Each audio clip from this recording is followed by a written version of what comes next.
Hello everyone, welcome to our course of A Glimpse of Chinese Culture. In this section, please join us to Chinese traditional festivals. First of all, I have a question for you. How many traditional Chinese festivals do you know? In this section, we will learn Chinese traditional festivals. And you can find the answer. As we know, festivals are the products of human society. Every nation in the world has its own traditional festivals. So does China. China is a multi-ethnic country with many festivals shared by all ethnicities. China's major traditional festivals include the Spring Festival, the Qingming Festival, the Duanwu Festival, and the Mid-Autumn Festival. Now, we will learn these grandest and most celebrated festivals in China. First, let's see the most important festival, the Spring Festival. The Spring Festival, also called the Chinese New Year, is China's most important festival that falls on the first day of the first lunar month each year. The Spring Festival activities start in the early days of the lunar month and continue till the middle of the first lunar month of the next year. Of them, the most important days are Spring Festival Eve and the next 3 days. The Chinese government now stipulates that people have 7 days for the Chinese New Year. There are many activities of the Spring Festival. Before the New Year comes, people completely clean the indoors and outdoors of their homes, as well as their clothes, bedclothes, and all their utensils. Such decorations as paper cuts and completes are an important feature of the celebration for the New Year. Houses are brightly lit, and a sumptuous family dinner is served on the Spring Festival Eve. Dishes such as chicken, fish, and dove must be included, for in Chinese, their pronunciations, respectively, ji, yu, and tofu, are same with those of the Chinese characters, which means auspicious, abundant, and blessed. After dinner on the New Year's Eve, the whole family usually get together, chatting and watching TV. In recent years, the Spring Festival Gala is an essential entertainment for the Chinese both at home and abroad. After waking up on New Year's Day, everybody dresses up. They first extend greetings to their parents. Then, each child will get money as a New Year gift, wrapped in red paper. The lively atmosphere not only fills every household, but permeates streets and lanes.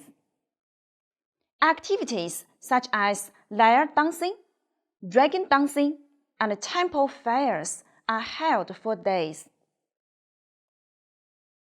Now let's come to Qingming Festival.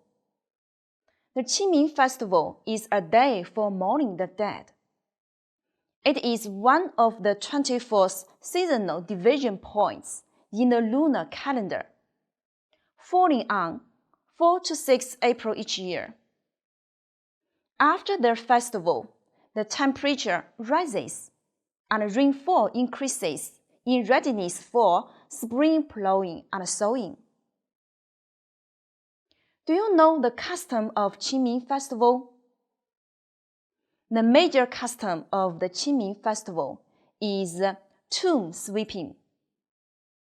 According to the folklore, the spirits of dead ancestors still live under the ground and look after their family, and the tombs are said to be their houses. So, it is important to keep their tombs clean.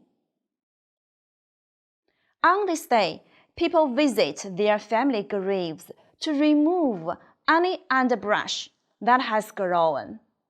They would uproot weeds near the grave sites, wipe their tombstones, and decorate their tombstones with fresh flowers.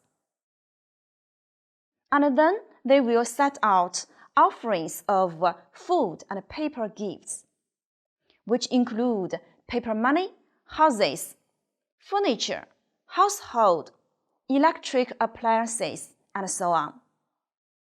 The Qingming Festival sees all cemeteries crowded with families who have come to sweep graves and offer sacrifices as a sign of respect to their ancestors.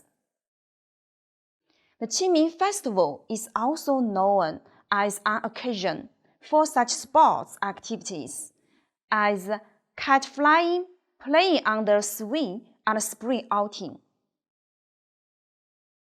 Here is the Duanwu Festival. The Duanwu Festival, also called the Dragon Boat Festival, falls on the 5th day of the 5th lunar month and is celebrated everywhere in China. There are many legends describing the evolution of the festival. The most popular one being in memory of the patriotic poet Qu Yuan, who committed suicide in Miluo River. After his death, people gathered along the banks of the river to pay their respect. The fishermen sailed their boats up and down the river to looking for his body. To divert fish and shrimps from attacking his body, people threw stones and eggs into the water. And old doctor poured a jug of Re-Agar wine into the water, hoping to make all arthritic beasts drunk. It was become a popular tradition to eat zongs and drink Re-Agar wine on the 5th day of the 5th lunar month.